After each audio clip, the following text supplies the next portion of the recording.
마약 확산 문제가 심각한 가운데 약물 중독 및 과다 복용으로 사망하는 한인들이 크게 늘어난 것으로 나타났습니다.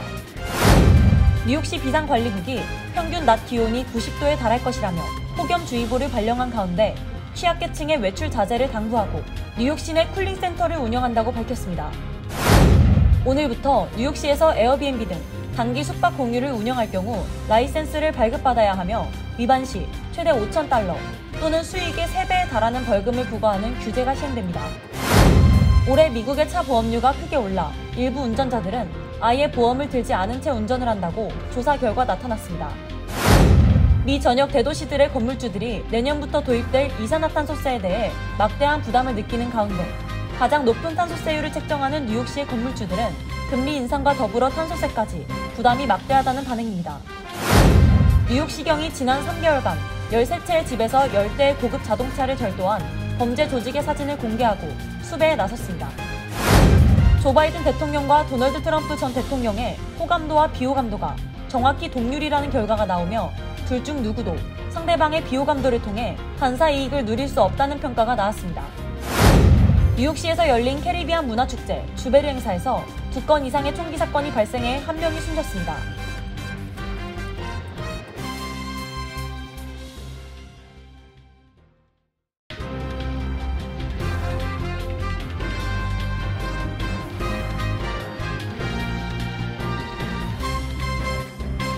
여러분 안녕하십니까? KBTV 뉴스9 이창원입니다. 미국 사회에서 펜트널 확산 등 마약 문제가 심각해지고 있는 가운데 한인 사회도 예외가 아닙니다. 약물 중독 및 과다 복용으로 사망하는 한인들도 크게 늘어난 것으로 나타나고 있습니다. 오늘의 첫 번째 소식 강정민 기자가 전해드립니다. 연방질병통제예방센터 자료에 따르면 지난 한 해 동안 전국적으로 약물 중독 및 과다 복용으로 자살이 아닌 의도치 않은 죽음을 맞이한 한인은 105명으로 잠정 집계됐습니다. 전년도와 비교해 연간 7.1% 늘어난 것이며 5년 전과 비교하면 138.6% 증가했습니다. 2018년부터 5년간 416명의 한인이 이렇게 목숨을 잃었는데 2018년 44명, 2019년 72명, 2020년 97명, 2021년 98명 등 수년간 계속 증가해왔습니다. 약물 과다 복용으로 자살한 한인은 2018년 15건, 2019년 18건, 2020년 18건, 2021년 23건, 2022년 27건 등이었습니다. 한인 마약 재활기관에 따르면 기호용 마리화나 합법화 이후 마약 거래 가격이 전반적으로 떨어졌고 저렴하고 질 나쁜 약도 전보다 늘었다며 현재 $20면 예전에 $100로 살 수 있던 양을 살 수 있고 채팅 앱 등 거래 방법도 다양화돼 마약 구매가 더욱 용이해졌다고 밝혔습니다. 이에 따라 한인타운에서도 거래가 활발하게 이뤄지고 있는데 펜타닐이 섞여 있는 혼합 마약이 특히 많다고 전했습니다. 기관은 또 저렴한 약들이 심정지 등 부작용이 더욱 심하며 처벌 수위가 낮아진 것도 문제인데 체포되지 않는 경우도 많다고 지적했습니다. 이 같은 문제는 한인 청소년들에게도 위협이 되고 있습니다.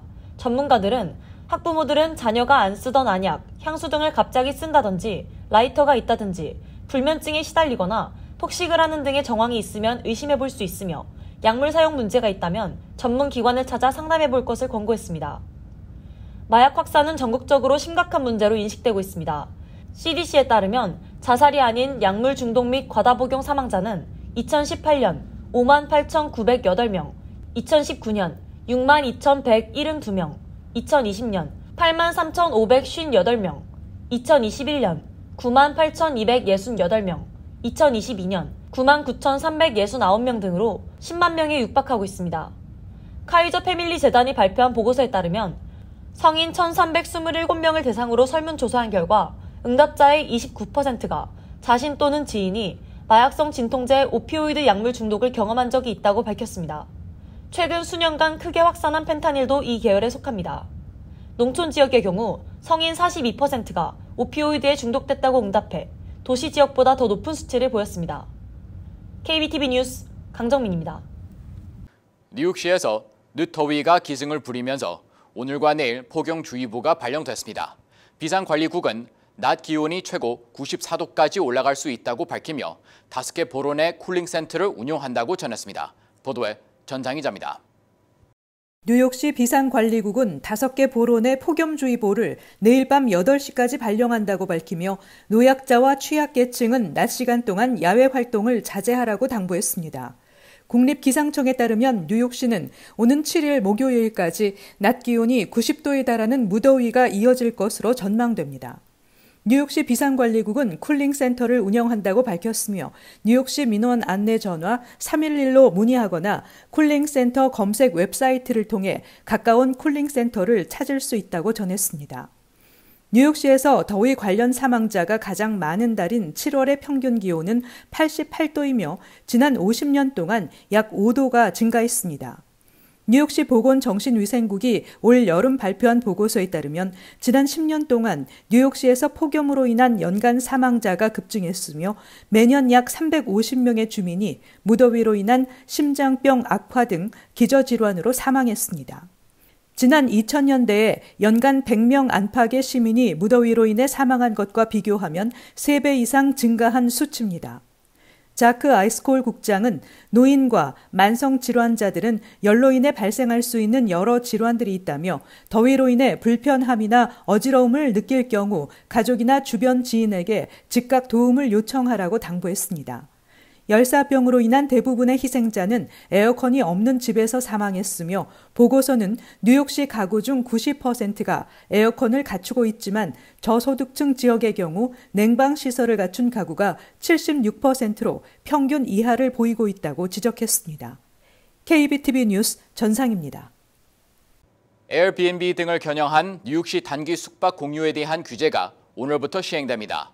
오늘부터 규제를 위반할 경우 단기 숙박건당 최대 $5,000의 벌금 또는 해당 숙소가 창출하는 수익의 최대 3배 금액에 해당하는 벌금이 부과될 수 있습니다.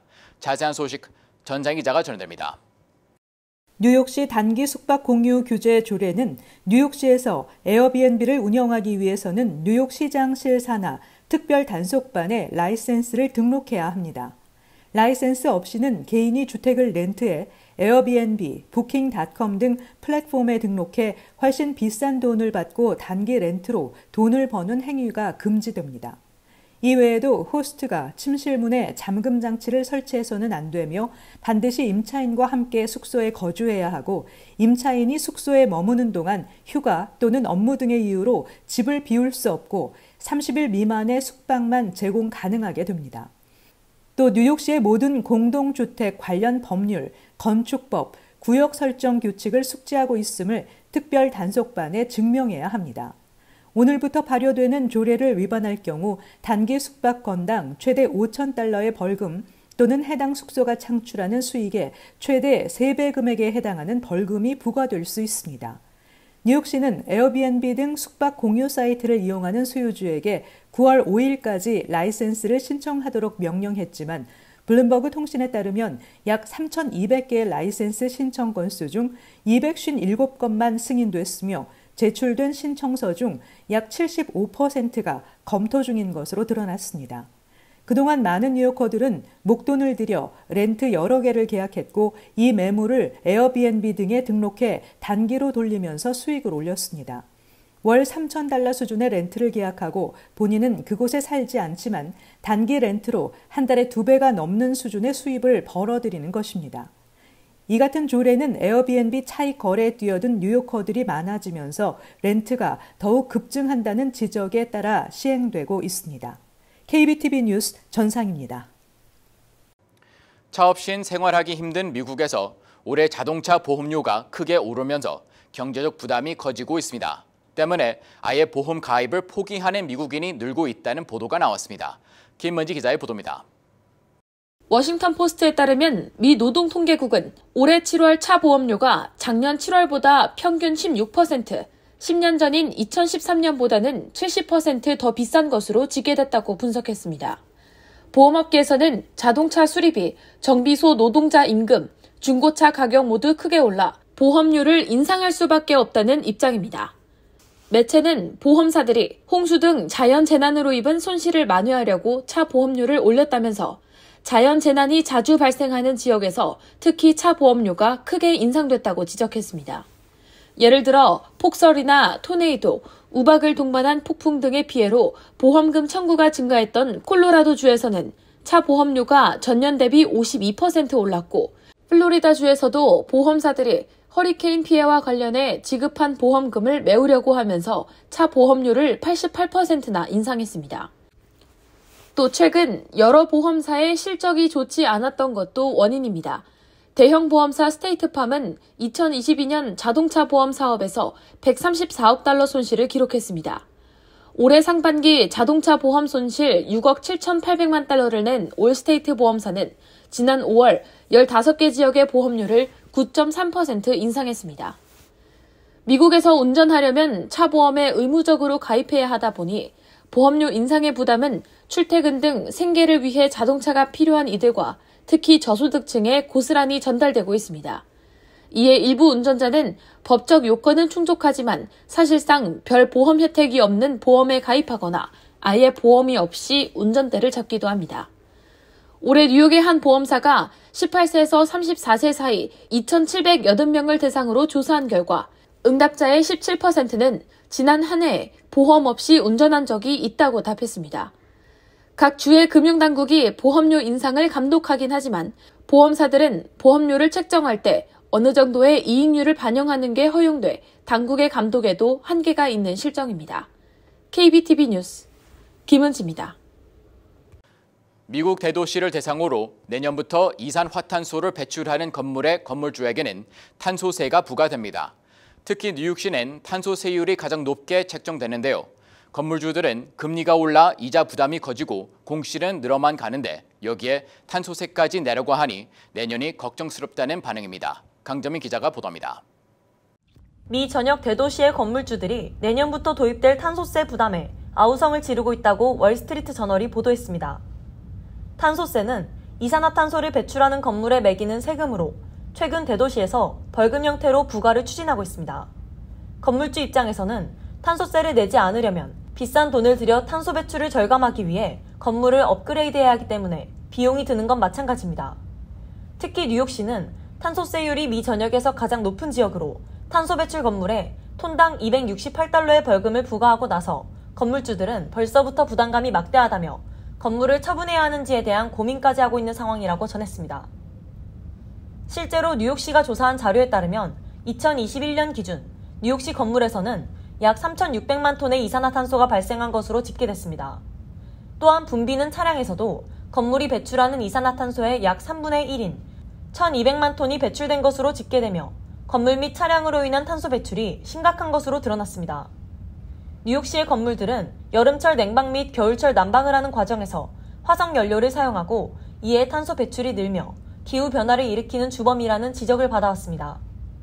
월스트리트 저널이 뉴욕시 128개 건물을 대상으로 예상되는 벌금을 계산한 결과 탄소세 시행 첫 5년 동안 5천만 달러 이상이 될 것으로 계산됐는데 전문가들은 공실로 현금 흐름이 부족한 건물주라면 탄소세는 잠재적으로 상당히 뼈아플 것이라고 평가했습니다. 뉴욕시에 위치한 51층짜리 건물인 파크에비뉴의 경우 내년부터 도입되는 탄소세로 약 130만 달러를 부담해야 하는 것으로 조사됐습니다. 이는 건물 매출의 약 1%에 해당하는 금액으로 건물주들은 현재 뉴욕시의 공실률이 25%에 육박하는 상황에서 금리에 대한 부담에 탄소세와 세금까지 생각하면 건물주라는 부담이 실로 막대하다며 내년이 걱정스럽다고 말했습니다. KBTV 뉴스 강정민입니다. 범죄 조직이 지난 3개월 동안 13채에 달하는 뉴욕 부유층 지역의 집에 침입해 10대의 고급 자동차를 절도하는 사건이 발생한 가운데 뉴욕시경이 용의자들의 사진을 공개하고 수배에 나섰습니다. 보도에 정기원 기자입니다. NYPD에 따르면 절도범들은 6월부터 8월까지 퀸즈와 브루클린의 자택에 침입해 포르쉐, 메르세데스, 레인지로버 등의 고급 차량을 훔쳤습니다. 범죄 조직은 3-4명으로 구성된 그룹으로 활동했으며 주로 화이트스톤의 부유한 지역 주택과 베이사이드, 홀리스우드, 맨해튼 비치, 베이브리지의 주택을 표적으로 삼아 주로 집주인이 잠든 시간인 이른 새벽 절도 행각을 벌였습니다. 7월 21일 퀸즈 222스트릿 인근 자택에서 아우디 SUV와 다양한 금품을 훔치며 첫 절도 행각을 벌였으며 다음날 퀸즈 291스트릿 인근 자택에서 BMW 세단을 훔치며 연속 절도에 성공한 후 이들은 8월 2일까지 절도 행위를 이어갔습니다. NYPD는 도난당한 차량 중 BMW 세단, 메르세데스 벤츠 세단, 제네시스 세단을 회수했지만 나머지 차량은 여전히 실종 상태라고 밝혔습니다. NYPD 범죄 데이터에 따르면 뉴욕시 전역에서 전반적인 강도 사건은 작년 대비 감소했으나 자동차 절도 건수는 작년 대비 약 19% 증가했습니다. 지난해 전국에 걸쳐 발생한 차량 도난 피해는 100만 건을 초과한 것으로 집계됐습니다. 주별 차량 절도 사건의 발생 건수는 캘리포니아주가 20만 2,685건으로 가장 많고 이어 텍사스가 10만 5,015건, 워싱턴과 플로리다, 콜로라도, 일리노이가 4만여 대를 기록했으며 오하이오, 미주리, 뉴욕, 조지아 등이 2만여 건대를 기록한 것으로 나타났습니다. 그러나 증가율로 따지면 일리노이주가 35%로 가장 높고 워싱턴 31%, 뉴욕 23%로 그 뒤를 이었습니다. 사건 관련 제보는 NYPD 범죄신고 핫라인이나 웹사이트, 트위터를 통해 진행됩니다. KBTV 뉴스 정지원입니다. 조 바이든 대통령과 도널드 트럼프 전 대통령의 미 대중의 상대 호감도와 비호감도가 정확히 동률이라는 여론조사 결과가 나왔습니다. 이런 상황에서는 둘 중 누구도 상대의 비호감도를 통한 반사 이익을 누릴 수 없다는 평가입니다. 김은지 기자의 보도입니다. 오늘 월스트리트 저널이 발표한 여론조사 결과 조 바이든 대통령과 트럼프 전 대통령은 대중 호감도 조사에서 39%로 정확히 같은 값을 얻었습니다. 세부적으로 보면 매우 호감의 경우 트럼프 전 대통령이 27%로 바이든 대통령 17%보다 높았고 어느 정도 호감은 바이든 대통령이 23%로 트럼프 전 대통령 12%보다 높았습니다. 이들은 비호감도 조사에서도 58%로 같은 값을 얻었습니다. 매우 비호감의 경우 바이든 대통령이 49%로 트럼프 전 대통령 52%보다는 낮은 것으로 조사됐습니다. 매체 악시오스는 이날 조사와 관련 많은 전문가들이 유권자 다수가 등을 돌린 상황에서 트럼프가 대선에서 이기기 어려우리라고 믿어왔다. 하지만 이 같은 상황에서는 바이든 대통령도 트럼프 비호감으로 인한 반사이익을 누릴 수 없을 것이라고 평가했습니다. 같은 조사에서 유권자의 40%는 오늘 대선을 치른다면 트럼프 전 대통령을 뽑으리라고 답했고 바이든 대통령을 뽑겠다는 응답은 39%로 근소하게 적었습니다. 바이든 대통령의 국정수행 지지도는 42%, 국정수행 부정평가는 57%로 지난 4월 조사와 큰 차이는 없었습니다.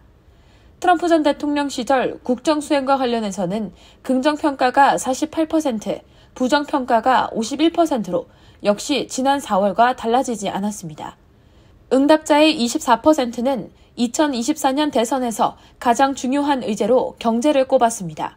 이어 이민 문제가 11%로 뒤를 이었고 이후 낙태가 8%, 인플레이션 6%, 기후변화 6% 순이었습니다. KBTV 뉴스 김은지입니다.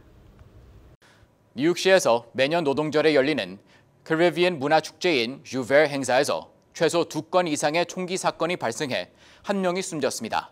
자세한 내용 김은지 기자가 전해드립니다. 뉴욕시 브루클린에서 매년 노동절에 열리는 대규모 캐리비안 문화축제인 서인도의 날 기념 주베르 축제에서 최소 2건 이상의 총기 사건이 발생했습니다. 뉴욕시 거주 카리브해 출신 주민들은 1920년대부터 매년 축제를 이어왔으며 프랑스어로 하루 그리고 열다라는 단어가 합쳐져 생긴 축제입니다.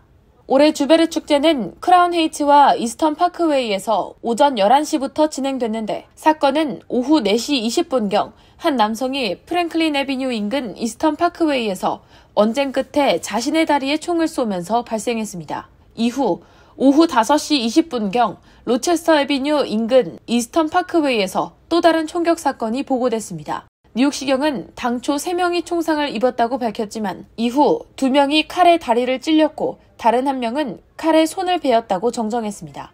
한편 공식 행사가 모두 끝난 지 3시간이 지났을 무렵 51세 남성이 축제 현장 인근에서 총상을 입고 사망했습니다. 피해 남성은 스터링 플레이스와 스캐넥타디 애비뉴 인근에서 여러 발의 총상을 입은 채 발견됐으며 이후 킹스 카운티 병원으로 이송됐지만 사망 판정을 받았습니다. 매년 새벽부터 축제를 이어가는 전통으로 인해 소음 문제로 총격이 이어져 온 주베르 축제는 지난 2년간은 총격 사건이 발생하지 않았습니다. 하지만 최근에는 지난 2020년 총격 사건으로 6살 아이가 총상을 입은 바 있습니다. 뉴욕시경은 올해 주베르 축제 총격 사건과 관련해 7명을 체포한 상태로 뉴욕시경은 축제 전부터 나쁜 의도를 가지고 축제에 참여하려는 자들에 대한 대대적인 단속에 나설 것이라고 경고함과 동시에 사복 경관을 곳곳에 배치할 것이라고 밝힌 바 있습니다. 또 브루클린 보로 경찰 당국은 지난주 40개에 달하는 갱단을 대상으로 직접 경고장을 발송하며 축제를 앞두고 행동에 주의할 것을 촉구한 바 있습니다. KBTV 뉴스 김은지입니다. 조 바이든 대통령의 부인 질 바이든 여사가 코로나19 재감염 판정을 받았다고 백악관이 발표했습니다. 바이든 대통령은 검사 결과 음성으로 확인됐지만 몇 차례 더 검사를 받을 예정입니다. 백악관은 성명에서 영부인이 가벼운 증세를 보인다며 그녀는 회복을 위해 델라웨어주 레호보스 비치의 별장에 머물기로 했다고 전했습니다. 질 바이든 여사는 지난해 8월에도 코로나19 양성 판정을 받은 적이 있어 이번이 재감염입니다. 당시 질 여사는 바이든 대통령이 바이러스에 감염된 후 몇 주 뒤 양성 반응을 보였습니다. 바이든 대통령과 질 여사 모두 큰 문제 없이 회복됐었습니다. 올해 72세인 질 여사는 당시 코로나19 치료제인 팍스로비드를 처방받았고 최소 5일 동안 격리할 것을 요청받았습니다. 미국 국경을 넘는 가족 단위 미립국 이민자 수가 지난달 역대 가장 많았던 것으로 집계됐습니다. 워싱턴 포스트 등에 따르면 지난 8월 한 달 동안 미국과 멕시코 국경을 넘었다 국경 순찰대에 붙잡힌 가족 단위 불법 이민자 수는 최소 9만 1,000명으로 나타났습니다. 불법 입국자의 즉시 추방 정책인 타이틀 42 종료 이후 5월과 6월 감소했던 불법 이민자 적발 숫자도 증가세로 돌아섰습니다. 최근 3개월 동안 불법 월경으로 체포된 사람은 6월 99,539명에서 7월 13만 2,652명, 8월 17만 7천여 명으로 급증했다고 워싱턴 포스트는 덧붙였습니다. 워싱턴 포스트는 과테말라와 온두라스 같은 중남미, 아시아와 아프리카 국적자의 불법 이주가 늘었다고 보도했습니다.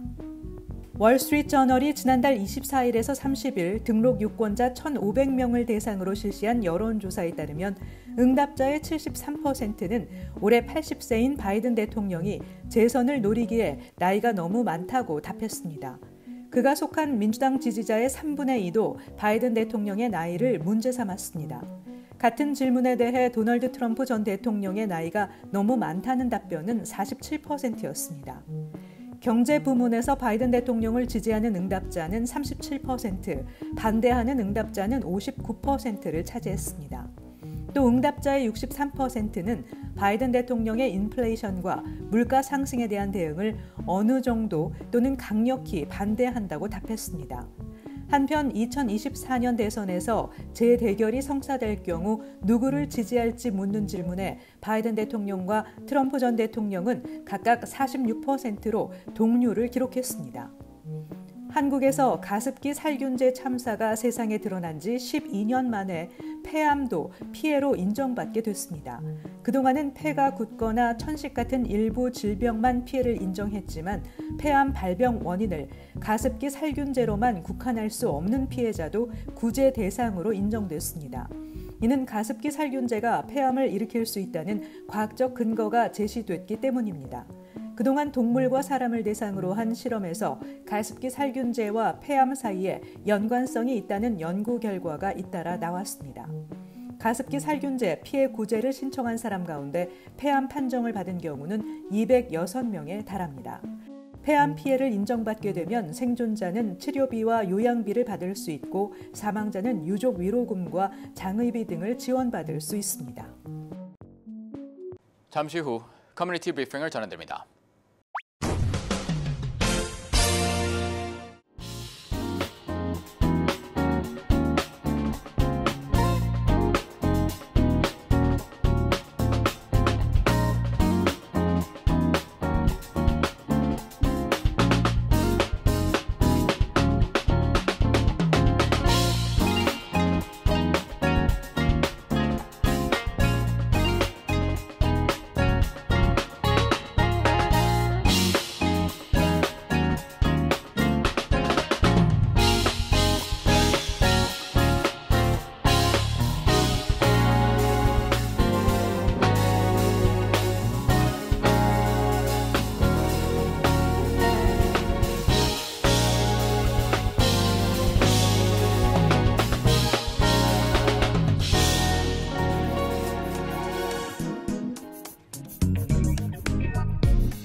이어서 환율과 증시 전해드립니다.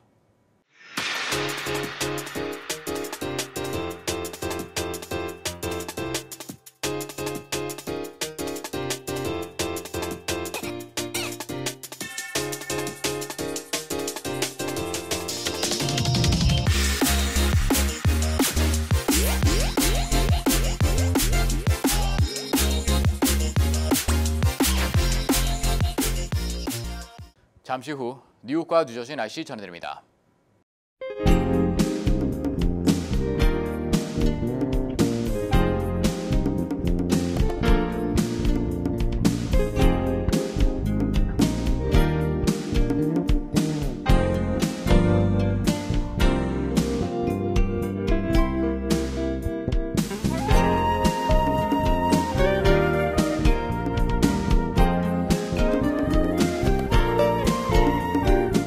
KBTV 뉴스9 마칩니다. 오늘도 시청해 주셔서 감사합니다. 편안한 밤 보내시 바랍니다.